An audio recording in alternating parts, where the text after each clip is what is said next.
This week on The Experiment, James Sulzer has always been obsessed with making things. Now he was positioned to help his daughter regain brain function. It's really easy as a scientist to be skeptical, but as a parent, you need to have leaps of faith. Listen wherever you get podcasts.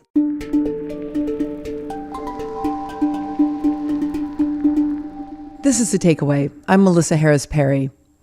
At more than 1,500 pages in length, Gunnar Myrdal's An American Dilemma remains a foundational text on issues of race, politics, and power in the U.S. Published in 1944 by a Swedish economist, the study was commissioned and supported by the Carnegie Corporation of New York, who believed that the European outsider could produce a more unbiased analysis. This choice by Carnegie philanthropists has shaped the study of race in America for more than 7 decades. A new book by Morey, White Philanthropy, Carnegie Corporation's An American Dilemma, and the Making of a White World Order, examines this influential text and the powerful moneyed interest behind it. Morey is founding executive director of the Miami Institute for the Social Sciences, and in full disclosure, she was once my student. We started by discussing An American Dilemma. So it was published in 1944. The main author is Gunnar Myrdal, a Swedish economist who was commissioned by Carnegie Corporation of New York to travel to the United States and study Black Americans. And he produces his final manuscript in 2 volumes, where he lists all the forms of anti-Black discrimination that he sees in the US, from public policies to personal behavior. And he explains to what he perceives to be his main audience, white Americans, that these forms of discrimination go against democratic ideals, and that this is very much the dilemma in white American psyches, the distinction between their discriminatory actions and behaviors and policies and their democratic ideals. And he tells them that he has a solution to the dilemma. He says, you can just bring your behavior in line with your ideals. And by the way, you can use the federal government, which right now during the New Deal is becoming much more powerful, to expedite this process. The book is famously associated with the U.S. Supreme Court's decision in Brown v. Board of Education in 1954. And to this day, it's very much a central study in the social sciences and cherished by many Americans. Why did this guy want to write a 2-volume, 15,000-word study of this? Where was he getting the cash to do this? So he was getting the cash from Carnegie Corporation of New York. And much like today, many philanthropies might seem to be just benevolent, not really problematic. They're just funding social scientific research, scholars. How bad can it be? So if you read it at one level, it's about racial equality and it has its history associated with Brown.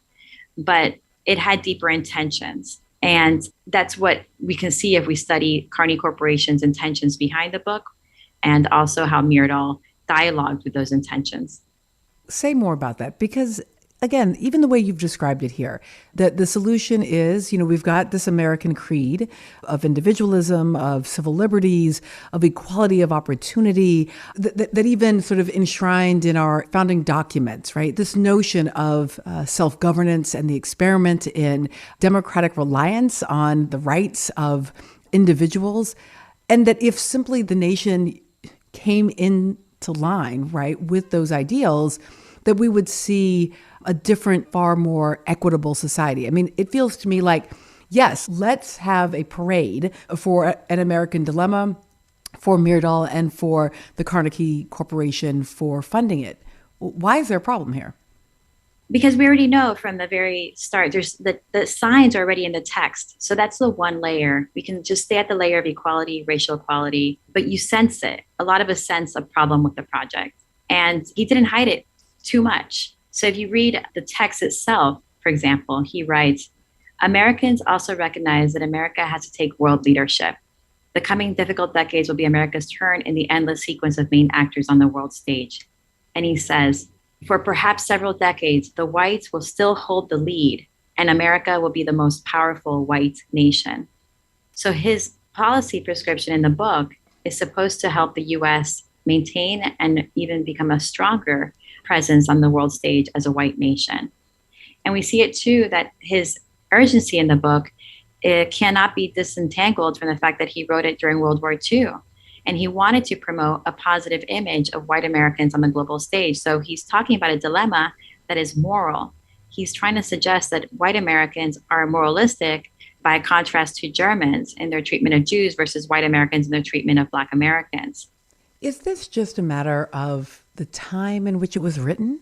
Well, we're still living in those times. And I see it when I researched Carnegie Corporation's intentions for the project. The roots of it, the organization's own roots for the project, has to be understood by how Andrew Carnegie envisioned international peace and international order, and how that framed the funding practices at the organization. And how Gunnar Myrdal complemented those intentions. He was very much in dialogue with the organization. And we still see it today in how funders discuss even their priorities in democracy, equality, in Black and Brown education, organizations, and international peace. Say a little bit more about that. What kinds of funding priorities do you see as replicating some of these same kinds of concerns? We see that these allegiances, we see that the principal allegiances are racialized, privileging the interests of white people. So, for example, in a domestic U.S. context, we see that the interests and the institutions of white Americans are most funded. We see it in how universities are funded. There's some effort to do a course correction right now, but for the most part, elite white institutions have received the most funding from these foundations. And internationally, we see right now in the U.S. response to the Ukraine versus other refugee crises. So we know that behind these platitudes, we know instinctually, and my book underscores, there is an effort to solidify a white Anglo-American world order. And it's a project that many people have invested their time and their funds over a century, to solidify. So what's the alternative? I mean, this is Andrew Carnegie's money, or this is Ford Foundation's money, or this is, whomever, right? It's their money. Shouldn't they be able to spend it in a way that ultimately meets their priorities? Well, one, is it their money, right? So one is questioning the labor practices and how they achieve that wealth accumulation. So for Andrew Carnegie himself, he had very abusive labor practices that led to his profit maximization. Two, even if you put that aside, they have created nonprofit organizations, whether they are foundations or whether it's the academy, that are by definition in their corporate structure supposed to be serving the public. So that it's not just their money, it's the public's money, and there should be accountability.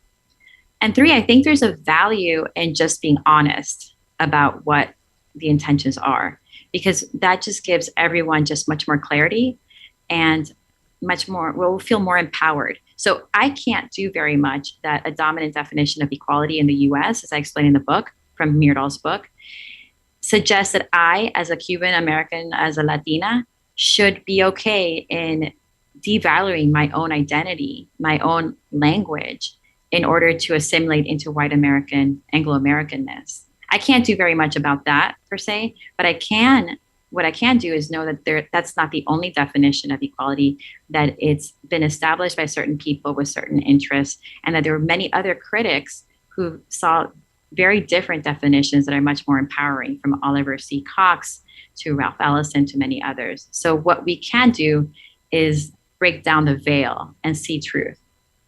Give me an example of an alternate definition of what the American dilemma is.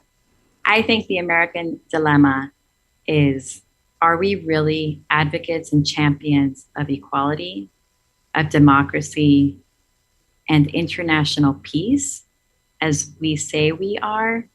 Or are we simply, at the end of the day, as a country, interested in solidifying our predecessors' project of a white Anglo-American world order, both domestically and internationally, by using these platitudes? Just because I know it will likely come up, and I think it's worth making sure we have it as a response. In your acknowledgments, you do thank the Carnegie Corporation. Tell me about how the Carnegie Corporation supported you in this project. I was a Carnegie Corporation grantee as part of the Andrew Carnegie Scholars Program, or Fellows. And they supported me for 2 years. I received $200,000 over the span of 2 years, which allowed me to have a 2-year sabbatical from my teaching obligations. And I look forward to having more engagement with Carnegie Corporation on the book. I think there's a tension many times in wanting to serve the public, as these organizations say, but then trying to internalize and be in dialogue about our own histories, our own complicity, and these very tense and troubled roots of which we're still a part. I want to ask one more on this because I do think sometimes I know I've engaged on my own campus with those who decide that some money is dirty money, and that it must be shunned and removed from campus because resources from that source are simply unacceptable, right? In in the space of higher ed, and clearly your text is bringing an important critique, as you said, an analysis, letting us understand the complexity. But I'm wondering sort of where you stand on this question of, are there resources that we simply should not accept? So when we established the Miami Institute for the Social Sciences, we started out exclusively with a mutual aid model, very much trying to start from scratch, saying, okay, we know that foundation money can be tricky. How can we do this as mutual aid?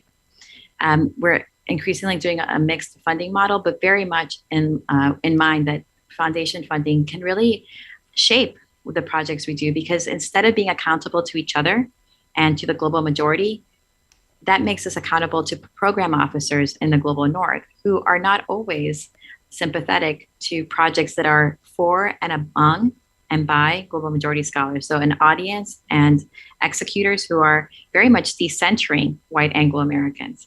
Now, as far as dirty money, I have a broader definition of dirty money. I'm sometimes perplexed where people draw the line in defining good money versus dirty money, because in many ways, many labor practices to me seem very much inhumane, and they seem to be condoned generally by the US public and the global community. So I think what we should be doing in these conversations on dirty money is questioning which labor practices, which forms of wealth accumulation do we find to be moral or immoral? And start there, because I think there's so much more money to question than the very narrow definition that's used when they pinpoint, for example, the Sackler family. Morey is author of White Philanthropy. And thank you so much for joining us. Thank you so very much, Melissa.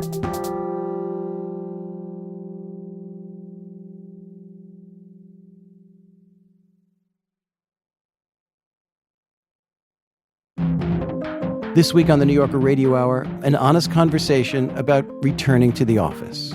Forced communal lunches, or the strongly suggested communal lunch. Open floor plan. Coming back to work is partially about surveillance and micromanagement, and people of color feel that in a different way. Everybody feels it, but people of color feel it in a different way.